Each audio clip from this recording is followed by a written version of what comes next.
Bismillahirrahmanirrahim. Assalamualaikum warahmatullahi wabarakatuh. Apa kabar sahabat-sahabat dimanapun berada? Mudah-mudahan saya doakan senantiasa dalam lindungan Allah Subhanahu wa Ta'ala. Tidak ada kenikmatan yang lebih nikmat dibandingkan nikmat keyakinan kepada Allah. Yang kedua, nikmat kita diberikan hidup oleh Allah Subhanahu wa Ta'ala, masih diberikan umur sampai saat ini. Waktu, ya Allah, kemarin sampai pagi ini Allah memberikan waktu kepada kita. Hari ini mudah-mudahan diberikan kita waktu yang lebih panjang lagi, supaya lebih banyak kita bersyukur kepada Allah Subhanahu wa Ta'ala, lebih banyak kita sabar, lebih banyak kita berguna untuk bekal kita, dan lebih kita merasakan rasa ridhonya setiap takdir-takdir Allah yang menimpa diri kita. Ketahuilah bahwa kejadian yang menyakitkan, penyakit itu adalah tanda-tanda bahwa Allah perhatian dan sayang kepada kita. Saya tidak akan pernah bosan menyampaikan ini, karena sebagian besar orang ketika dikasih musibah mengatakan ini ujian, ini kapan selesainya. Giliran dikasih sehat, dikasih enak, lalai kepada Allah, jauh kepada Allah, kurang baik kepada sesama, sombong kepada sesama, maksiat dilakukan, dosa dilakukan. Ketika kita sedang sehat, sedang tidak ada penyakit, maka penyakit adalah pertolongan Allah Subhanahu wa Ta'ala kepada kita. Penyakit adalah kasih sayang Allah kepada kita. Penyakit adalah menghindarkan kita dari dosa dan maksiat, sahabatku. Dengan penyakit itu jadi paham bahwa kita butuh kepada istri. Dengan adanya penyakit ini, kita jadi paham betapa kita butuh kepada orang tua kita. Kita butuh ke anak kita, kita butuh tetangga, kita butuh teman, sahabat.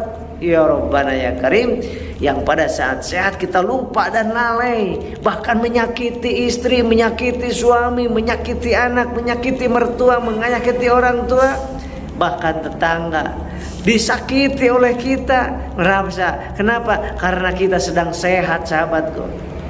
Bayangkan dan rasakan saat kita sedang sakit, terutama sakit yang dahsyat, yang sakit yang istimewa menurut saya, yaitu sakit psikosomatis ini. Sakit yang merubah jutaan manusia, merubah.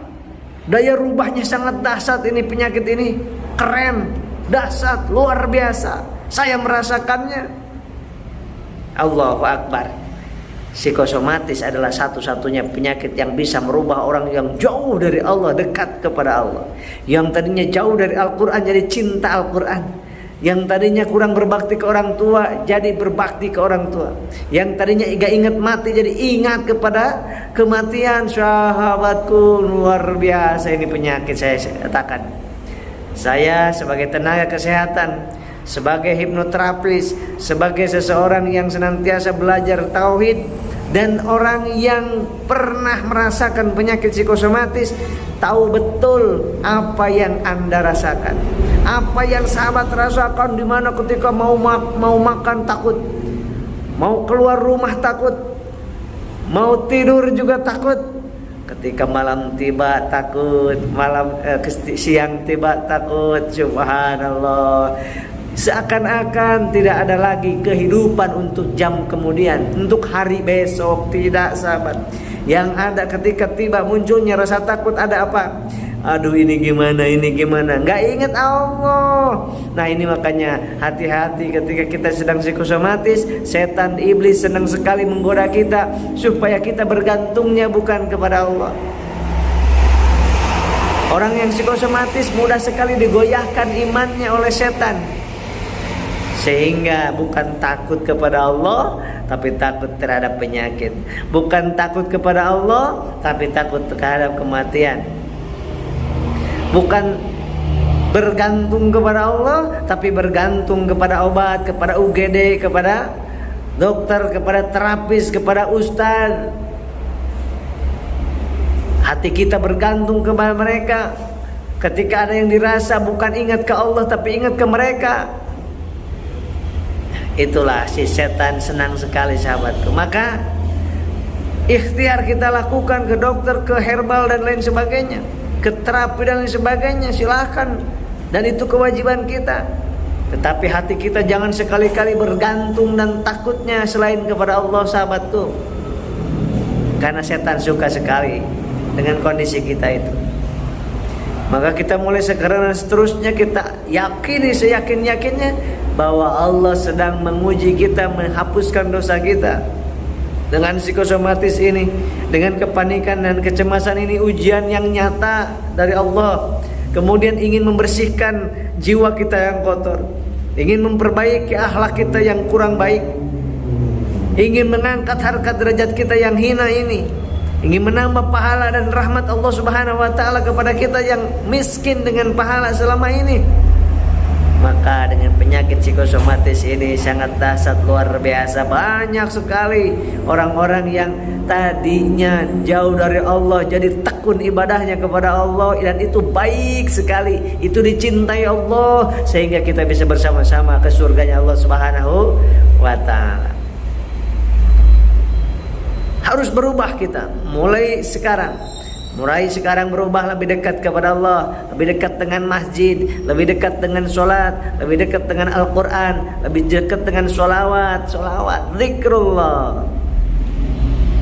Lebih banyak manfaat buat sesama, buat keluarga, buat orang tua, buat umat, apapun yang kita lakukan. Wasilah dan hikmah dari psikosomatis ini sangat luar biasa. Saya rasakan dan jutaan orang merasakannya sahabatku.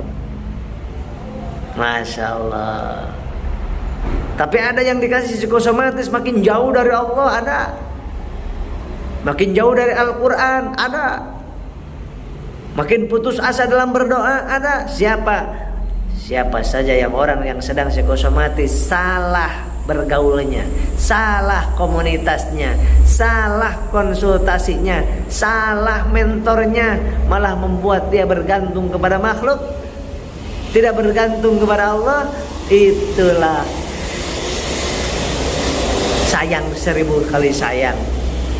Allah memberikan penyakit yang dahsyat kepada kita, yang sesungguhnya Allah ingin sekali kita semakin dekat kepada Allah, malah semakin jauh kepada Allah, malah semakin putus asa. Jangan, kita sholawat yang banyak.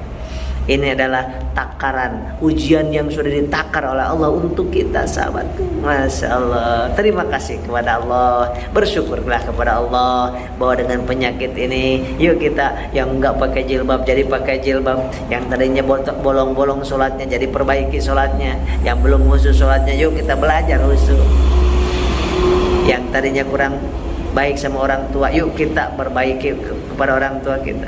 Tadinya sombong kepada tetangga, yuk kita tawadu kepada tetangga. Al-Quran dekatkan, dengarkan murotal Al-Quran, jauhi kesyirikan dan kemusyrikan ketika kita berikhtiar sahabatku. Silahkan ikhtiar apapun, kewajiban kita ikhtiar di jalan yang Allah ridhoi. Jangan sampai kita ikhtiar membuat Allah murka kepada kita sahabatku. Sholawat. Allahumma sholli wa sallim wa barik ala Sayyidina Muhammadin sallallahu alaihi wasallam.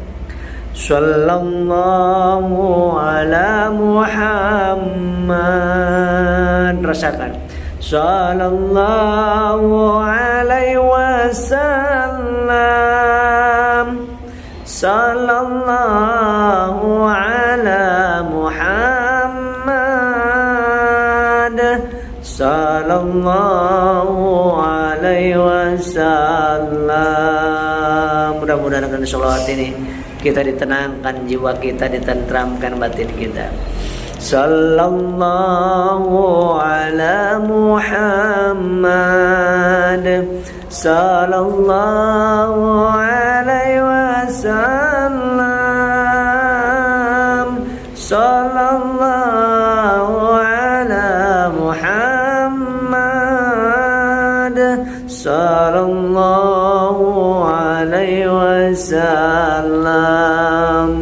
Ya Habibi, ya Muhammad, ya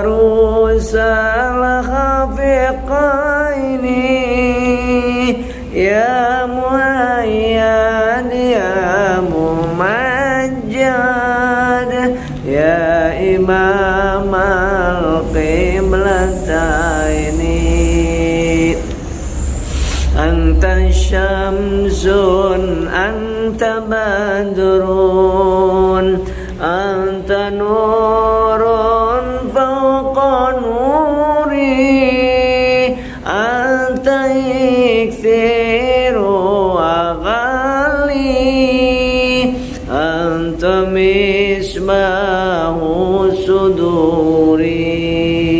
Allahumma sholli wa sallim wa barik ala sayyidina wa maulana Muhammadin sallallahu alaihi wasallam. Sholawat yang banyak, 1000 kali sehari sholawat. Adem hati kita, diberikan rahmat mudah-mudahan Allah Subhanahu wa taala dan mendapatkan syafaat yang kiamat nanti, dan kita diberikan kesembuhan lahir dan batin kita dan kesehatan wal afiat, sehatnya.